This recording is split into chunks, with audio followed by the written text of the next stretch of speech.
Escuchen con atención, porque lo que está ocurriendo en este momento entre Washington y Ciudad de México no es simplemente una disputa diplomática más en la larga historia de tensiones entre estos dos países vecinos.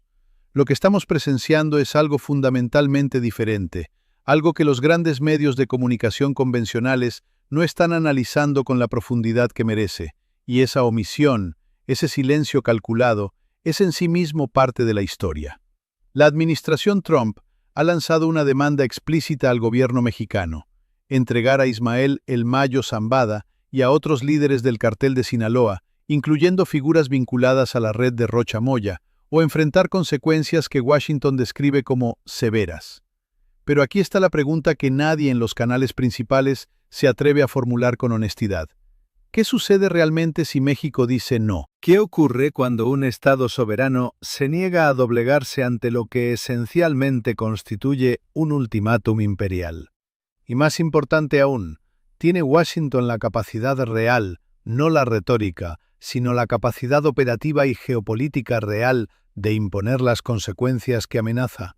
Para entender la magnitud de este momento, necesitamos retroceder y colocar esta situación dentro de su contexto histórico correcto. México y Estados Unidos comparten una frontera de más de 3.000 kilómetros, una relación comercial que mueve billones de dólares anuales y una historia profundamente entrelazada de cooperación, tensión, intervención y resistencia. El tratado entre México, Estados Unidos y Canadá, el TEMEC, representa el esqueleto económico de esta relación. Más de 800.000 millones de dólares en comercio bilateral fluyen a través de esta frontera cada año. Las cadenas de suministro automotrices, agrícolas, manufactureras y energéticas están tan profundamente integradas que cualquier ruptura seria no sería una herida para México solamente. Sería una amputación que ambos países sentirían en carne propia. Esto no es un detalle menor.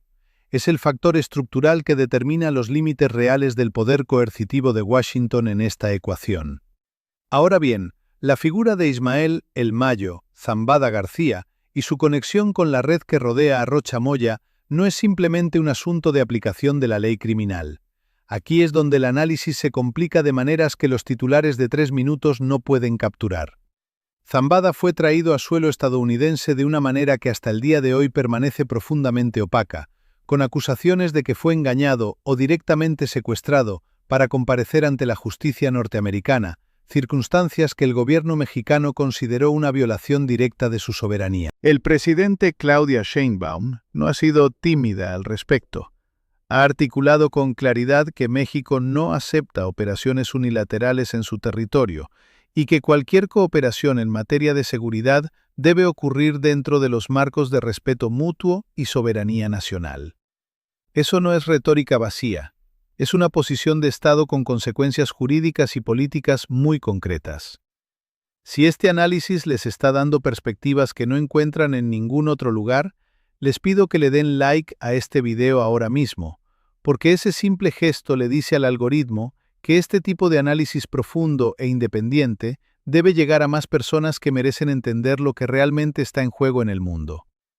Lo que Washington se niega a calcular es la profundidad del sentimiento soberanista dentro de la política mexicana. Hay una razón por la que figuras de todo el espectro político en México, desde la izquierda hasta sectores de la derecha tradicional, convergen en el rechazo a lo que perciben como presiones imperialistas del norte.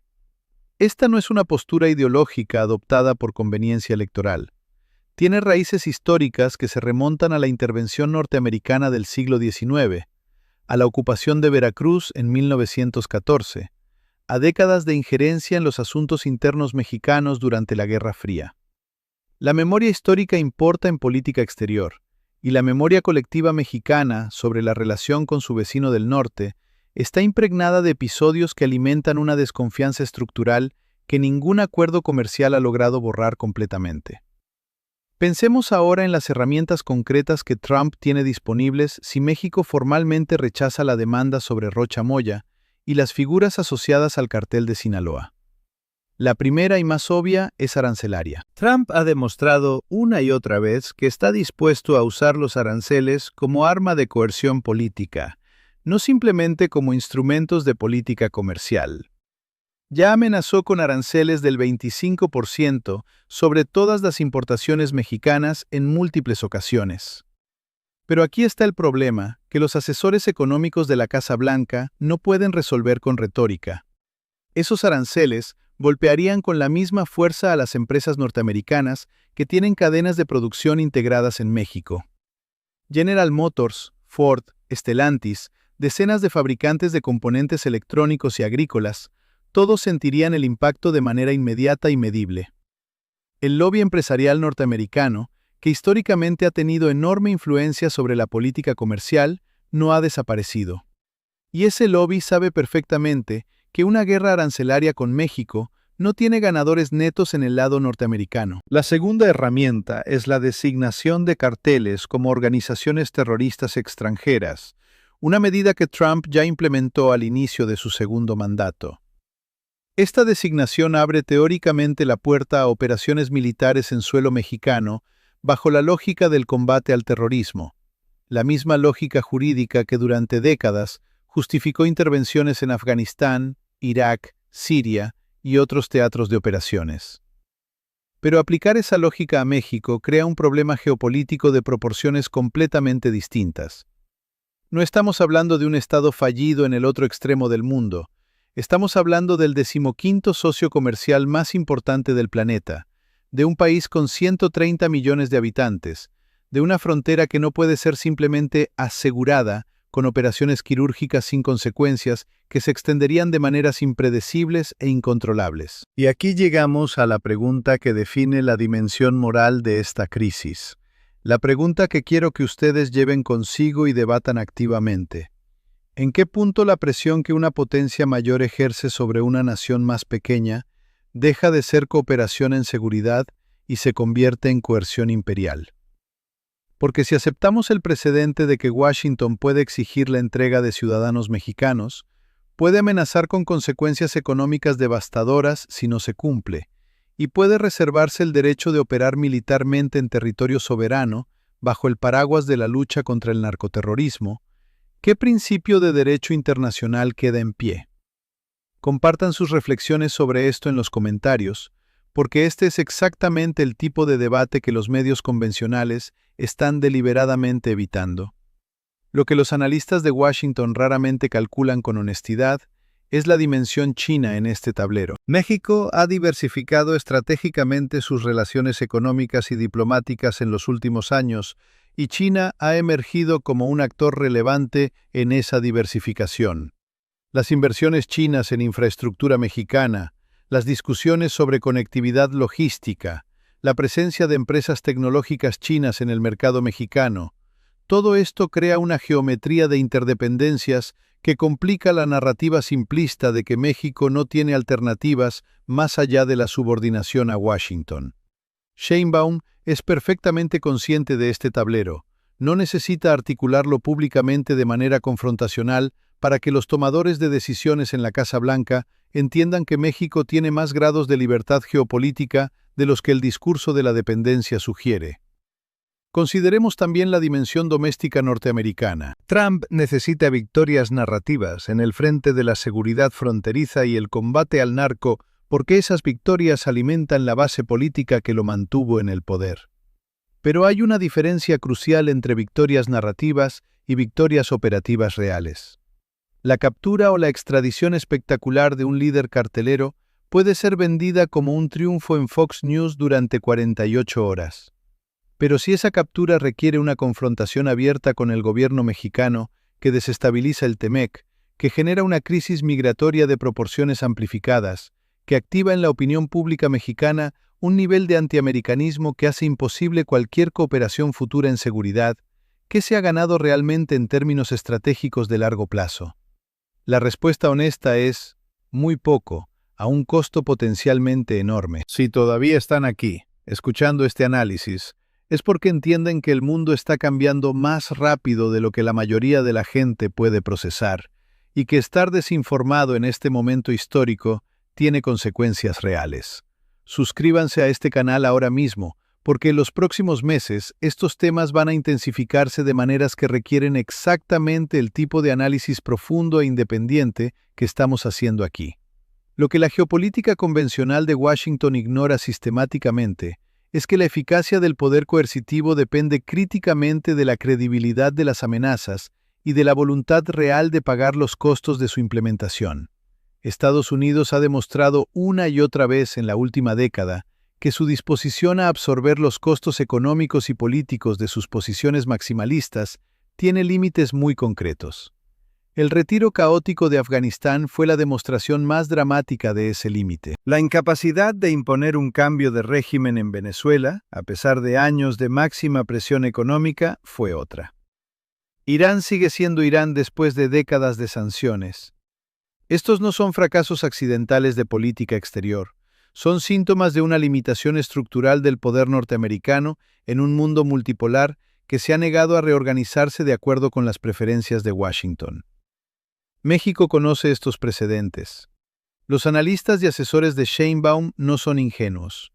Entienden que la distancia entre la retórica amenazante y la acción coercitiva real está determinada por costos que Washington tendría que pagar, y que, en el contexto específico de la relación bilateral con México, esos costos son políticamente prohibitivos para cualquier administración norteamericana que tenga que rendir cuentas ante su propio electorado. Los consumidores norteamericanos que pagan más por sus automóviles, por sus frutas y vegetales, por sus componentes electrónicos, como consecuencia de una guerra arancelaria con México, no son una abstracción estadística.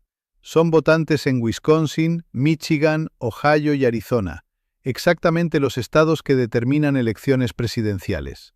Lo que ningún análisis estratégico honesto puede ignorar es la posibilidad de que el rechazo mexicano, si ocurre de manera firme pero calculada, en realidad fortalezca la posición negociadora de México en todos los demás frentes de la relación bilateral. Un México que demuestra que puede resistir presión coercitiva sin colapsar políticamente ni hundirse económicamente, envía una señal no solo a Washington, sino a toda América Latina, y más allá, a los numerosos países del sur global que observan este tipo de interacciones con enorme atención, porque saben que las reglas que se establecen aquí se aplicarán también a ellos. La soberanía no es un concepto abstracto. Es el principio operativo que determina si un país puede diseñar su propia política económica, su propia política de seguridad, su propia trayectoria de desarrollo, sin tener que pedir permiso a potencias externas. El escenario más probable en mi evaluación no es una confrontación abierta y dramática.